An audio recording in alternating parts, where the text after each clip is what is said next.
Hi, second grade friends. We're going to switch things up a little bit for our art show project.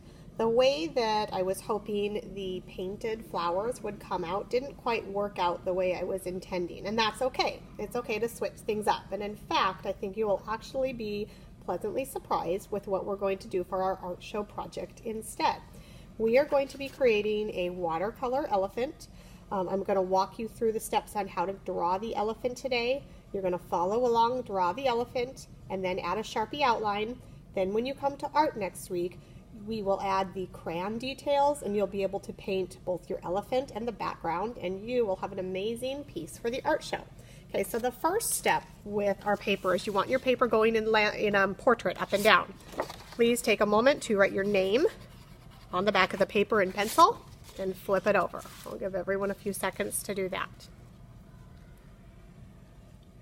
Okay, the first thing that we're going to do to draw our elephant is we need to make the large shape for the head and the front of the trunk. So in the middle of the paper, almost the middle, maybe an inch or two down from the top, I'm going to make a dot. And what I'm going to make is a large letter G. So it goes down and curves back up. I want to leave some room for the bottom. I don't want it to go too low on the bottom. And I kind of line it up with where it started. It lines up and stops about there. Now the next thing I'm going to do along the top is I'm going to create a curved line that goes up and over. That's going to be the back of the elephant's, the back. Okay, now I'm going to make a small line, about an inch, going over from where that letter G, now it really looks like a letter G. And then I'm going to make a parallel line. So a parallel line is a line that follows the path of this line. It's going to follow it down. It's going to follow it up and stop maybe about 2 finger spaces higher than where my trunk ended. Now I'm going to make a dot. It needs to go further over from where my trunk is. So I'm going to take my finger where my trunk is and I'm going to go up and make sure that I make a dot that ends beyond the line of my trunk. And you'll find out in just a minute why. And I'm going to take my trunk and I'm going to make a curving line over to match up with that dot. That's going to be the underside of the elephant's mouth. Now for the elephant's tusk. So I'm going to make a tusk starting at that dot. I'm going to make a line that goes down. Then it comes back over up to that point.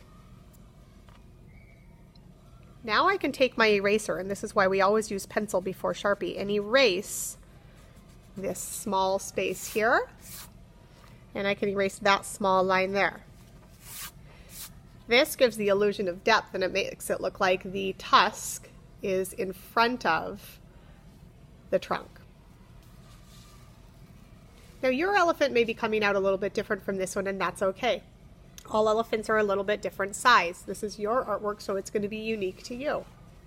Now I'm going to make the leg. This is why we needed to make sure that the end of the underside of the chin went further beyond, extended beyond the trunk, because when I make this line down, I don't want to bump into the trunk.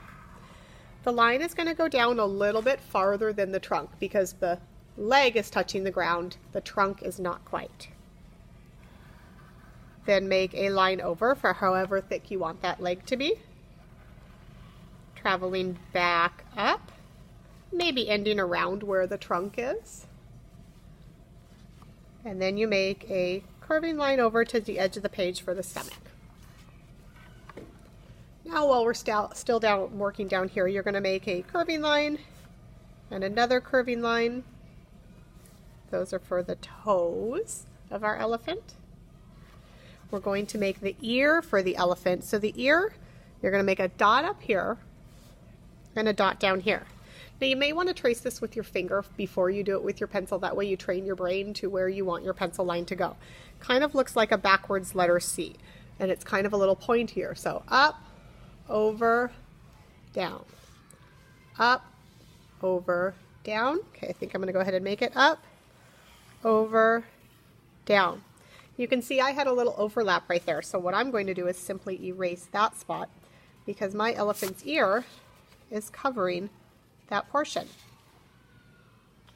Now for the elephant's eye. The elephant's eye is actually not real up high on the head. It's actually a lot lower on the head. So I'm going to make, we've done a lot of eyes. I'm going to make my football shape. And then I'm going to make a circle portion for the eye. Remember that the top gets cut off of the circle and the bottom gets cut off. So now my elephant is basically done.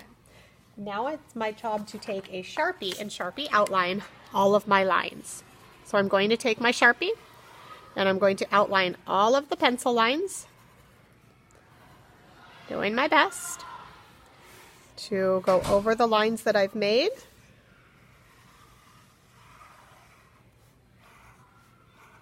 Taking your time with the Sharpie, don't rush. After I've traced over all my pencil lines, I'll take an eraser and I'll erase any marks that were left over that remained. Next week when you come to art, we're going to talk about using crayons to add some detail to the elephant to make it a little bit more artistic and unique. So you can see I haven't gone exactly over the pencil or over the lines where my pencil was, so that's where I'll take an eraser. And I will work on the floor so I don't bump somebody else, and I'll simply erase those pencil lines. And then next week we'll talk about adding some crayon white areas for details around the eyes, around the foot. This one I actually like to do white over the areas of the toes so that those stand out white. These are some little texture lines that would show the wrinkles and the bends of the elephant's trunk. And we'll talk about different colors that we can add, a color pattern and line pattern around the head and the back area to create a decorative element. The elephant really represents wisdom, knowledge, and power due to its size. The power and wisdom, elephants are a very intelligent animal, and oftentimes people use statues of elephants as artwork, and they'll place two of them at the front door of the home, slightly facing inward, and that represents good luck. So the elephant is a really unique and interesting animal to create artwork based around. So please finish Sharpie outlining all of your elephant. You'll turn this in to your teacher, and then next week in art we will add our crayon details, we'll paint the elephant, and we'll paint the background. Thanks, friends.